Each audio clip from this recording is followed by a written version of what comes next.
The Raven by Edgar Allan Poe. Once upon a midnight dreary, while I pondered, weak and weary, over many a quaint and curious volume of forgotten lore, while I nodded, nearly napping, suddenly there came a tapping, as of someone gently rapping at my chamber door. "'Tis some visitor," I muttered, tapping at my chamber door. "Only this, and nothing more." Distinctly, I remember, it was in the bleak December, and each separate, dying ember wrought its ghost upon the floor.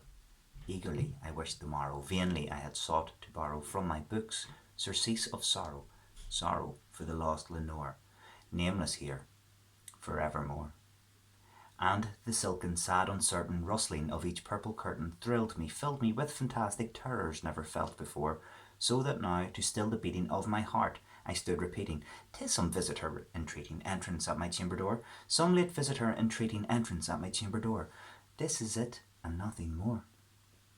Presently my soul grew stronger, hesitating then no longer. "Sir," said I, "or madam, truly your forgiveness I implore, but the fact is I was napping, and so gently you came tapping, and so faintly you came tapping at my chamber door, that I scarce was sure I heard you." Here I opened wide the door. Darkness there, and nothing more. Deep into that darkness peering, long I stood there wondering, fearing, doubtless dreaming dreams no mortals ever dared to dream before. But the silence was unbroken, and the stillness gave no token, and the only word there spoken was the whispered word, "Lenore." This I whispered, and an echo murmured back the word, "Lenore." Merely this, and nothing more. Back into that chamber turning, all my soul within me burning, soon again I heard a tapping, somewhat louder than before. "Surely," said I, "surely that is something at my window lattice. Let me see then where thereat is, and this mystery explore. Let my heart be still a moment, and this mystery explore. 'Tis the wind, and nothing more." Open here I flung the shutter, then with many a flirt and flutter, in there stepped a stately raven, of the saintly days of yore. Not the least obeisance made he, nor a minute stopped or stayed he, but with mien of lord or lady perched upon my chamber door, perched upon a bust of Pallas just above my chamber door, perched and sat, and nothing more. Then this ebony bird beguiling my sad fancy into smiling, by the grave and stern decorum of the countenance it wore. "Though thy crest be shorn and shaven, thou," I said, "art sure no craven, ghastly, grim, and ancient raven, wandering from the nightly shore. Tell me what the lordly name is on the night's Plutonian shore."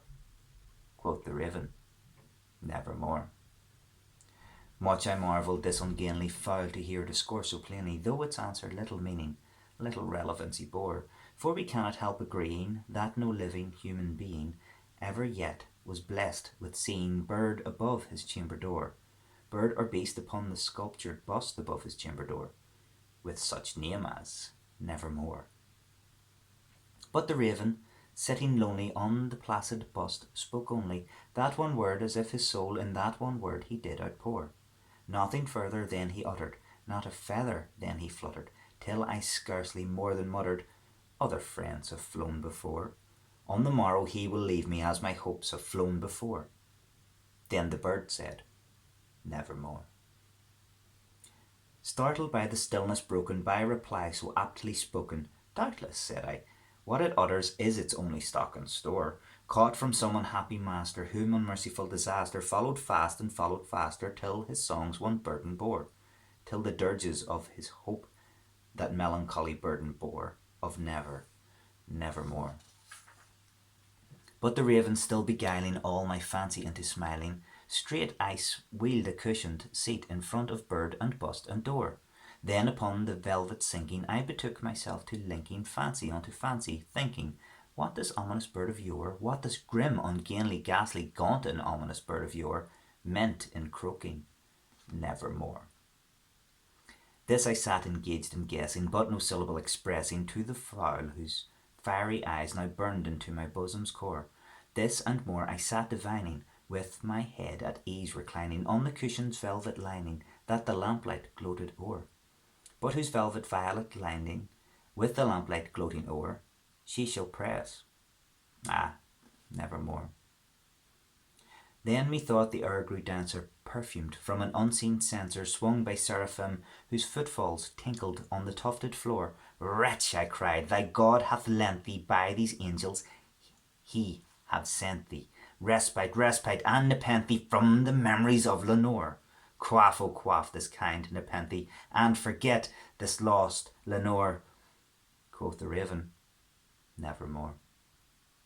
Prophet, said I, thing of evil, prophet still, if bird or devil, whether tempter sent or whether tempest tossed thee here ashore, desolate, yet all undaunted, on this desert land enchanted, on this home by horror haunted. Tell me truly, I implore, is there balm in Gilead? Tell me, I implore. Quoth the raven, nevermore. Prophet, said I, thing of evil, prophet still, if bird or devil, by that heaven that bends above us, by that God we both adore, tell the soul with sorrow laden, if within the distant Eden it shall clasp a sainted maiden whom the angels named Lenore. Quoth the raven, nevermore. Be that word or sign in parting, bird or fiend, I shrieked, upstarting, get thee back into the tempest and the night's Plutonian shore. Leave no black plume as a token of that lie thy soul hath spoken. Leave my loneliness unbroken. Quit the bust above my door.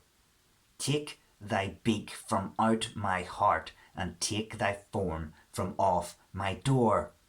Quoth the raven, nevermore.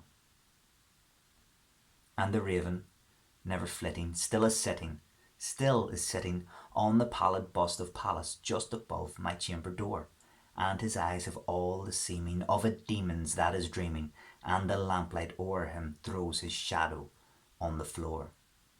And my soul, from out that shadow that lies floating on the floor, shall be lifted nevermore.